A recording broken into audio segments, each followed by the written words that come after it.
gun I want to talk to you about today is this early Germanic, some people would call it an American Jaeger or a transitional Jaeger.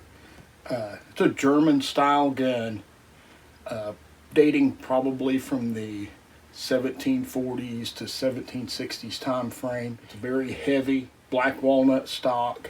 It's got the barrel is 1 inch across the flats in 54 caliber.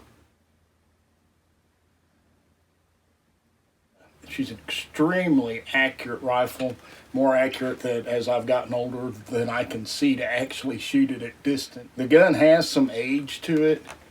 I acquired the gun in about late 2005, early 2006. It was posted for sale as the ugliest Jaeger in the world. And while the finish is pretty good, the fitting on some of the parts isn't quite up to what some would say for a custom built gun. But the guy that I purchased the rifle from actually shot competitively with it for 25 years. And so it's in the 40 to 50 years old as a reproduction rifle. It's pretty plain. As you can see, there's no carving or embellishments on it whatsoever.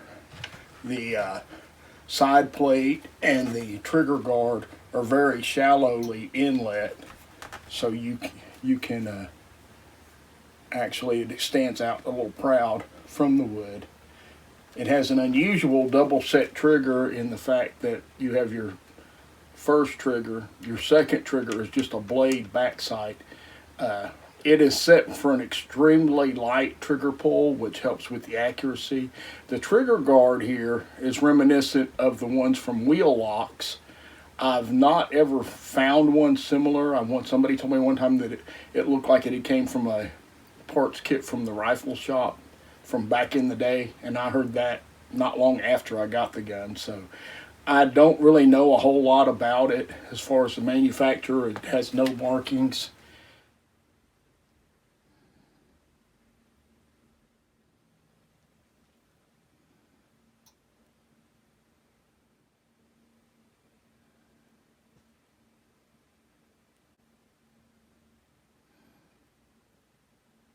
Does have a fancy rear sight on there as far as the acanthus leaf. The sight is soldered in. Your front sight is just a plain brass front sight. You can tap it from one side to the other from windage. I've not ever fooled with it. This thing's been dead on accurate since I've got it. Actually shoots better than it actually, in the right hands, it's much more accurate than what I can shoot it, and I'll just be honest and say that. Although I took it to the range the other day and actually did pretty good with it at relatively short ranges, but I didn't have I should have been wearing my glasses and I wasn't, because, I can't see that far away anymore to shoot accurately.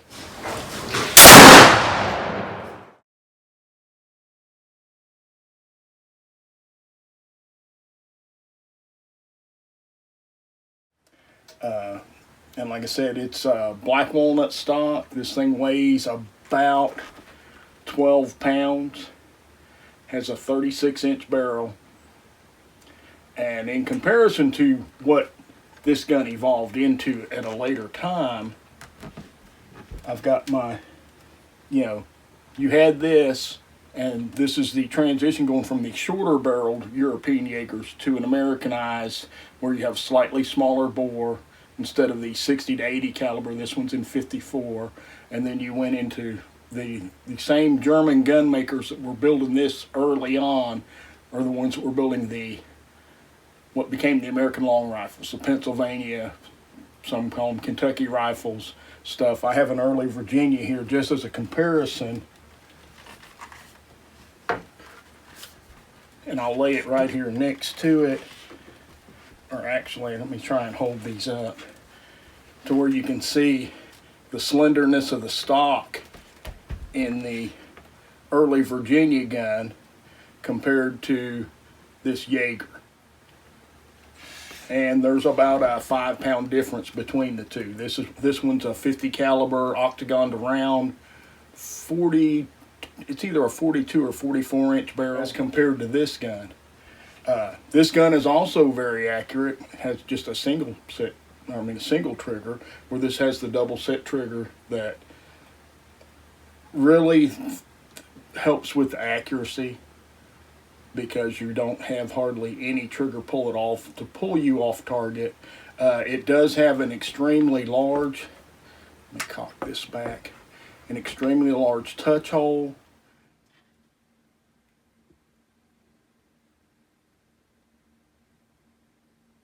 With a light trigger, it makes this a very fast igniting gun.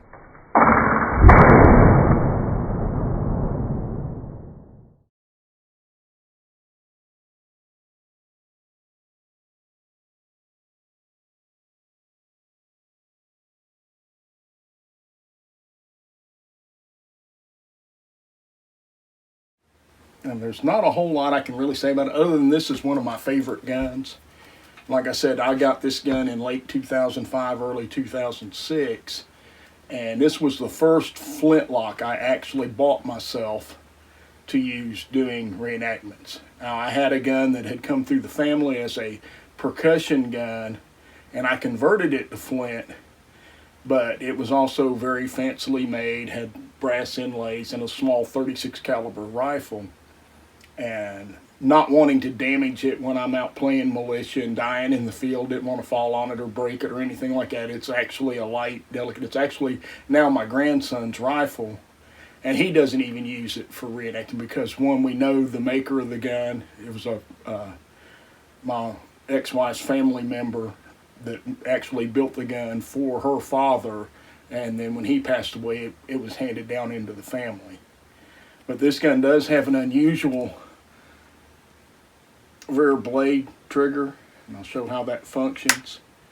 So when you're on full cock, you have to pull this back first and then fire that right there.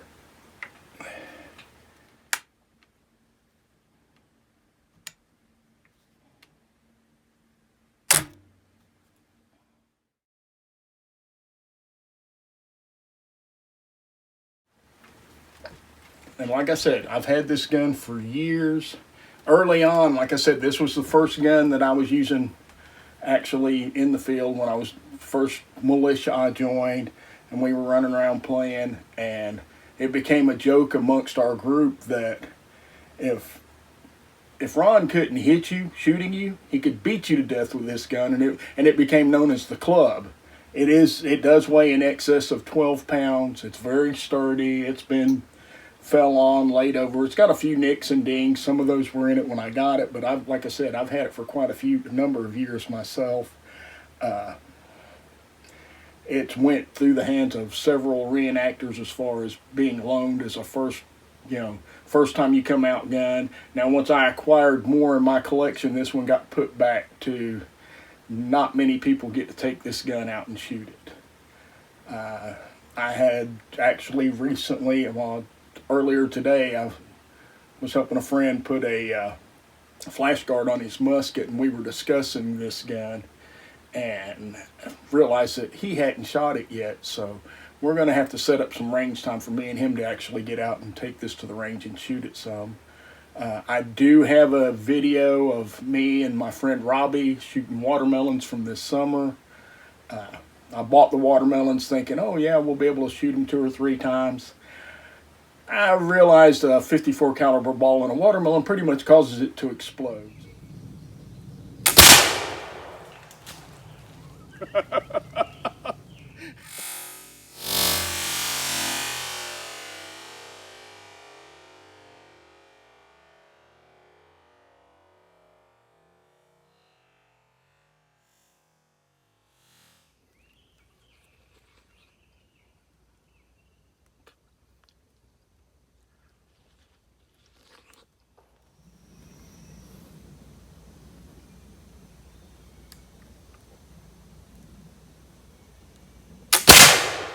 Oh yeah.